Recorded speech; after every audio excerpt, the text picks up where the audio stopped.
If you ever thought that the solution to feeling insecure about something was just to give yourself a pep talk or try to repeat affirmations, then I've got some good news for you. There's a reason that doesn't work. And it has to do with how you are talking to yourself and how your self-compassion is conditioning you, or your lack of self-compassion is conditioning you, to think about yourself and to think about what it means to feel confident. So on this Greatest Hits episode, we get deep into what insecurity actually is, where it comes from, and why the solution to it isn't just trying to believe that you're great, but actually something much deeper that changes your relationship with yourself, the way you think about the world, and the way that you evaluate your own worth and value. Just as powerful today as the day it was written. Give it a listen. Welcome to Unfuck Your Brain. I'm your host, Cara Loewentheil, Master Certified Coach and founder of the School of New Feminist Thought. I'm here to help you turn down your anxiety, turn up your confidence, and create a life on your own terms, one that you're truly excited to live. Let's go. All right, so we've all used these words or this phrase probably. I just feel insecure. Sometimes we're just saying, I just feel insecure, full stop. And if we say it generally without talking about something specific, it's usually a stand-in for, I don't feel good about myself generally. It can mean I feel self-conscious. It can mean I have negative thoughts about myself. It can mean I generally don't feel good enough, even though I don't entirely know what that even means. Or sometimes we're saying we feel insecure about something in particular. I just feel insecure about my stomach. I just feel insecure about still being single. I just feel insecure about my career. In that case, what we're really describing is having a set of negative thoughts about ourselves in a given area of our lives. So being insecure, we mean we feel behind, we feel flawed, we feel lacking, we feel not good enough. But where does insecurity even come from? Like, have you ever paused to think about this on a deeper level? It comes from thinking we're not good enough, yes, but how do we know we are not good enough? Really, let's think about that. How do we know that we're not good enough? Where did that belief come from? So it means, we feel insecure because we think we don't measure up. But measure up to what? What is the standard? According to whom are we not meeting the standard? According to whom is the standard a good standard? Right? We don't really think about any of that because the truth is that it's all made up.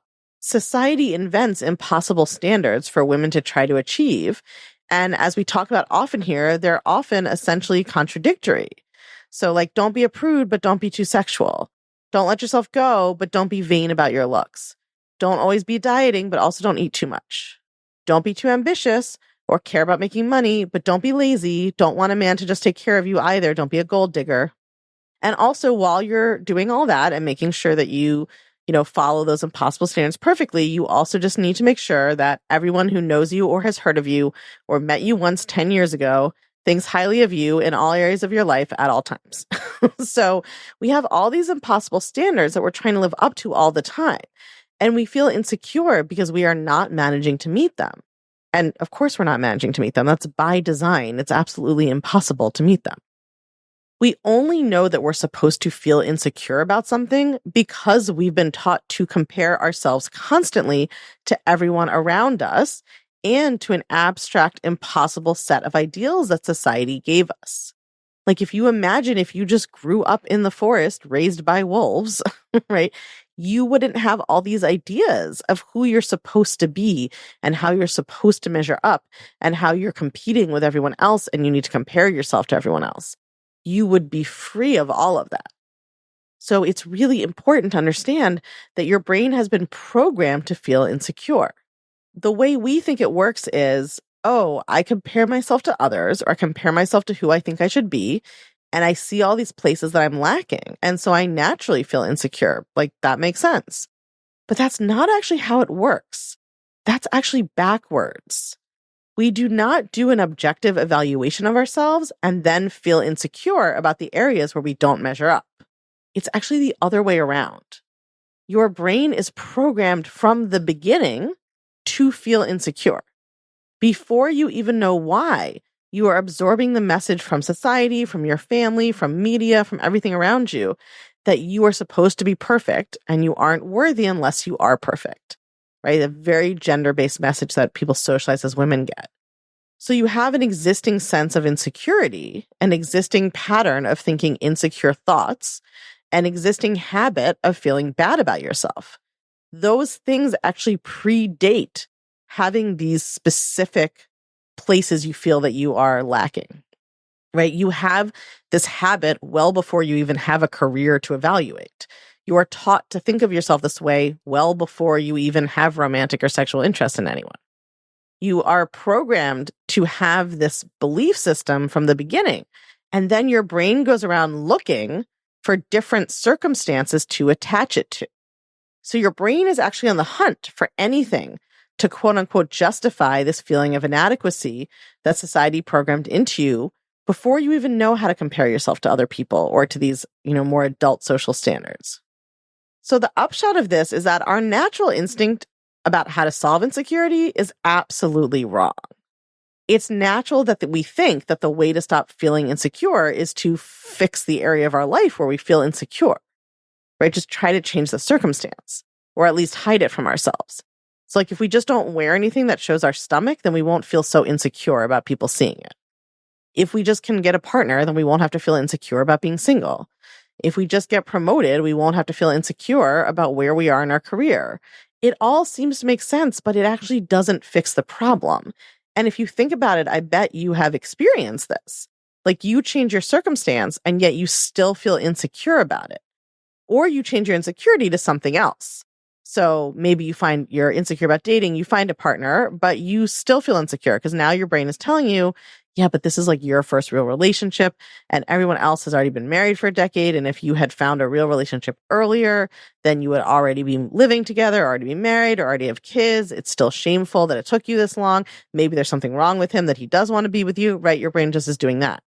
Or sometimes what happens is, okay, you find a partner and your brain's like, check. And then you start obsessing about something similar in a different area. So you start obsessing about your friendships and feeling insecure about not having enough friends or the right kind of friends, or your friends don't like you as much as you like them, or your friends don't initiate hanging out with you. You're always the one inviting them somewhere, right? So your brain either just keeps on with the same insecurity or it just transfers it to a new circumstance. And that's very perplexing normally, but now you can understand why. Because your brain was preset, programmed to create this insecurity, and it's just looking for a home. It's just looking for a hook to hang it on. This is so important, and it's something that most people never understand their whole lives. Even if they get coaching or therapy, if they aren't going to someone who understands how socialization impacts women's brains, if the insecurity predates the circumstances, changing the circumstances does not change the insecurity. The specific insecurity is just the flavor of the day, and the brain will just find other flavors of the day if that one's not available anymore. So we have to change it another way. And yes, of course, if you've listened to more than one episode of this podcast, you know I'm going to say, well, you got to change your thoughts. But I'm going to explain specifically how your thoughts need to shift in this arena for this problem right after this quick break. If you are loving the podcast and what you're learning here, then you are going to absolutely die for my book, Take Back Your Brain: How a Sexist Society Gets in Your Head and How to Get It Out. I truly believe that this book became an instant national bestseller because it is so concrete and actionable and illuminating, so that you actually are learning why your brain is the way it is and you're learning how to change it. I wrote every single word myself. I read the audiobook myself. So if you are loving the podcast, you are going to love the book. And the book is really a one-stop shop for how to understand exactly why your brain works the way it does and how to actually change it. You can get it wherever books are sold, and you're going to be able to take this work so much deeper and learn so many new concepts and tools and exercises that aren't part of the podcast, because that's how publishing contracts work. That I just know that if you love the podcast, you're going to love the book too. So if changing our circumstances won't change our insecurity, what do we need to do? We have to go to the root of the problem. Yes, it's helpful if you're insecure about being single to work on thoughts about being single. Sure. But you also have to have awareness of the bigger picture insecurity and how to address it. Otherwise, you just end up doing that insecurity whack-a-mole. So what's the antidote to insecurity? What is the opposite thing that we want to feel? If we stop being insecure, what do we start being? Or what do we need to become? So I think most people would say confidence, and I don't think that's wrong. In fact, I think that's right in terms of that being the kind of feeling we have when we heal the thought patterns that create insecurity. But confidence is like the outcome. It's the dish at the end of the recipe. It's the fruits of the thought work labor that you need to do, of the skills you need to build to produce it. So what are the ingredients that make it up? When you break down the word insecure, it means not secure, right? And that suggests that the opposite of insecurity isn't exactly confidence, but security. Or we could say that security is what underlies the feeling of confidence that we all want when we feel insecure. But security in what? What do we want to be secure in? We know security is not going to come from basing our self-esteem on these social standards and just living up to them better, or just feeling better about not living up to them, right? Any of that is just still defining us by or in opposition to those social standards. I think that when we feel insecure, what we really need is emotional security, which means safety with ourselves. So yes, we do want to feel confident, and feeling confident is the outgrowth of that. But the bottom line, like what's missing when we feel insecure, is security. We feel secure when we know that our own self-acceptance is not conditional on living up to any particular set of standards, even our own standards for ourselves. And that doesn't mean that we don't have our own values or standards or goals, but it means two really important things.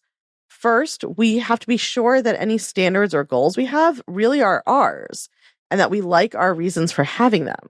So we're not just regurgitating standards that someone else, like our parents or our peers or society, set for us that we aren't even sure if we value. And second, we have to have a compassionate relationship with ourselves, whether or not we're currently achieving those goals. Being nice to yourself if you aren't living up to your own standards doesn't mean you will become a lawless sociopath, right? It means giving yourself human grace.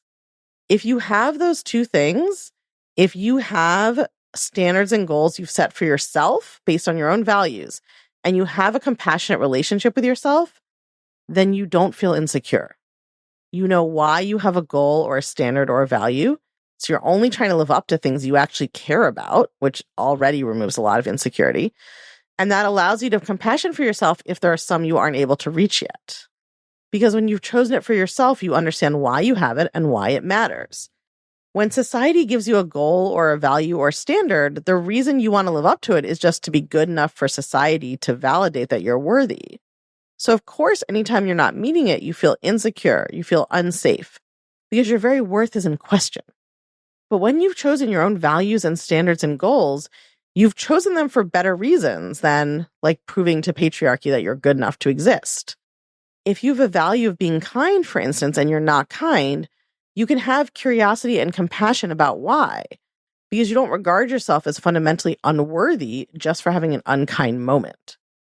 So thinking about security as the opposite of insecurity requires you to create emotional safety with yourself by changing your relationship with yourself.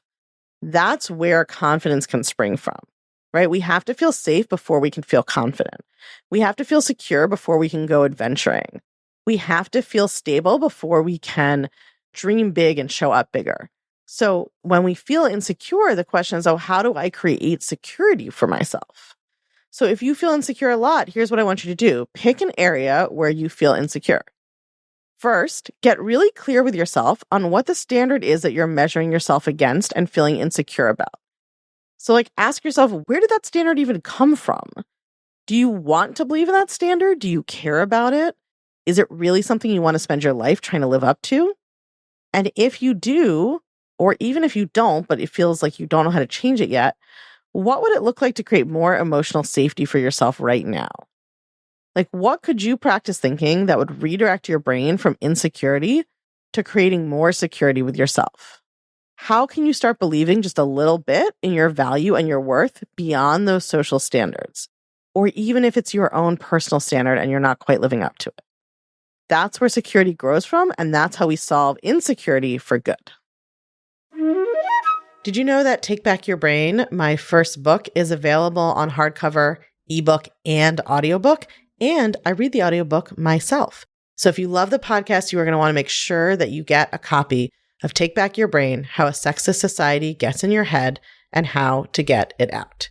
It is everything you need to understand your brain and change your brain, start to finish, in one book. It is available wherever books and audiobooks are sold. And if you love it, all I ask is that you please leave us a review on Amazon or Barnes & Noble or Goodreads, wherever you get it from or wherever you share your thoughts about books. Those reviews really help the algorithms boost the book, show it to more people, share it, keep the book circulating longer. And we all know that every woman in the world needs to understand how to change her brain, not so that she can think what I want her to think, but so that she can decide for herself what to think. That's really what all of this work is about. That's what all of us are doing with the podcast. And that is now what the book is here to do as well.